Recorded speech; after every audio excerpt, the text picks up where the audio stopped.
बदलते हुए समय के साथ हमने अपनी सुविधाओं के साधनों में भी वृद्धि की है। जेसीबी सड़क को आसानी से चौड़ा कर देता है। इसके अलावा यातायात में के साधनों में भी काफ़ी सारी वृद्धि हुई है। यही वृद्धि हमारी एग्रीकल्चर के फील्ड में भी हुई है। जो काम पहले हल से होता था वो काम मशीनों से होने लगा है।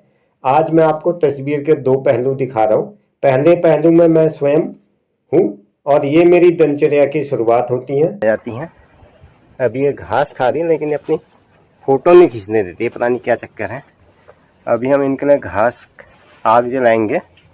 थोड़े मच्छर वगैरह हो जाते हैं तो मच्छरों से बचाव भी हो जाता है और कीड़े मकोड़े भी भाग जाते हैं। इस तरह से प्रत्येक घर में भी पहले दिनचर्या की शुरुआत इसी तरह से होती थी। अधिकांश पहाड़ के घरों में भी इसी तरह से थे। एक पशु है जिन्हें हम समय पर प्यार से पुचकारते हैं, जरूरत पड़ने पर उन्हें घास भी देते हैं, पानी भी देते हैं।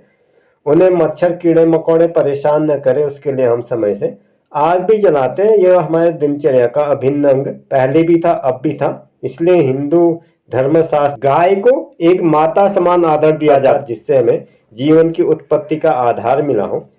मेरा उद्देश्य यहाँ पर किसी की बुराई करना नहीं है। कहने का मतलब है दूध एक प्राकृतिक साधन है और जिस पर हम टोटली आज भी पशुधन गाय बैल किस पर ही निर्भर है। और यह साधन आज भी समृद्धि का आधार है, क्योंकि मिल्क ऐसा प्रोडक्ट है जिसकी आपको मार्केटिंग करने की जरूरत नहीं होती।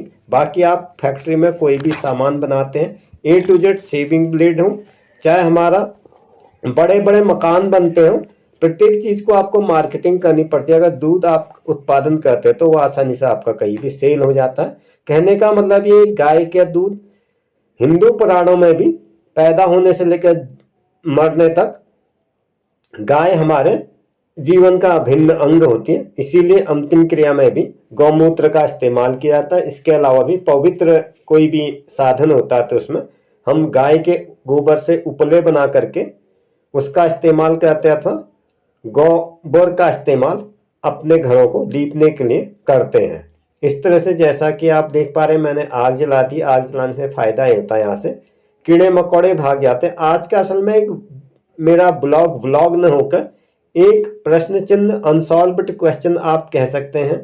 ये हमारे पालतू पशु हैं जिनका हम समय समय पर ध्यान रखते हैं। इसी के बाद मैं अपने ही घर से 10-15 कदम नीचे चले जाता हूँ। ये तस्वीर को मैंने पलटा दिया जैसा कि आप देख पा रहे हैं। जैसे ही मैं सड़क से नीचे उतरता हूँ ये भी वही पशु हैं जिनको एक सुरक्षित स्थान चाहिए होता है, लेकिन लोगों की उपेक्षा की वजह से यह बेचारे इधर उधर भटकने के लिए मजबूर है। भले ही यह मेरे घर से 10 कदम की दूरी पर अथवा 300-350 किलोमीटर नोएडा की बात हो अथवा यूपी के किसी शहर की बात हो, ये समस्या न सिर्फ हमारे आसपास है, पूरे राष्ट्रव्यापी समस्या बन चुकी है। इसके अलावा हम इससे सड़क दुर्घटनाओं को भी बचा सकते हैं। जो आए दिन पशु चोटिल होता है अथवा जनहानि होती है, तो ये आदेश होना चाहिए वो अपने जानवर को इस तरह से सड़क पर ना छोड़े। अगर उनकी कोई समस्या है तो उसका भी प्रभावशाली समाधान होना चाहिए, क्योंकि अगर गाय बीमार होगी तो उससे हमारे बच्चे बीमार होंगे। यह एक सामान्य सी बात है। इसके अलावा चाहे गाय हो चाहे बैल हो, को भी हमारे पुराण शास्त्र में शक्ति का प्रतीक माना गया है। शिव जी महादेव शिव का वाहन जो है नंदी बैल ही है। इसके अलावा अगर हम राष्ट्रीय प्रतीक अशोक की लाट देखते हैं तो उसमें जो है अशोक की लाट के ठीक नीचे जो एक तरफ बैल बना है जो कि शक्ति का प्रतीक होता है। तो इस तरह से नहीं होना चाहिए। इसमें दोनों का सहयोग जरूरी है, पब्लिक का भी सरकार का भी। ऐसा नहीं है कि सरकार के द्वारा कोई कदम ना उठाया है। कुछ समय पहले ही मुझे अच्छी तरह से याद है, प्रत्येक जो पालतू जानवर था उसको QR कोड लगाया गया था ताकि लोग आवारा अथवा अपने जानवर को सड़क पर ना छोड़े, लेकिन उससे भी कोई ज़्यादा फर्क नहीं पड़ा। अब भी मैं देखता हूँ सड़क में इस तरह के पशु मिल जाते हैं जिनके कान पर QR कोड होता है और वो आरा बारा घूमते रहते हैं। तो इस तरह से दोनों की इसमें जिम्मेदारी बनती है। जो पशु पालते हैं उनके लिए भी स्पष्ट निर्देश होना चाहिए, वो सड़क पर ना छोड़े। इसके अलावा सरकार को भी गौशाला का निर्माण करना चाहिए, भले ही वो प्रत्येक नागरिक से कुछ अनिवार्य कर के रूप में कुछ धनराशि ले ले। इससे राजस्व में भी वृद्धि होगी। गाय हो अथवा बैल हो उसका कुछ न कुछ अंश हमारे हमेशा ही काम आता, चाहे मल हो चाहे मूत्र हो।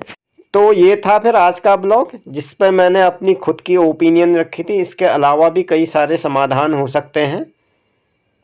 तो इस तरीके से मैं ब्लॉग को समाप्त कर रहा हूँ। जय नंदी बैल, जय भोलेनाथ, जय गौ माता।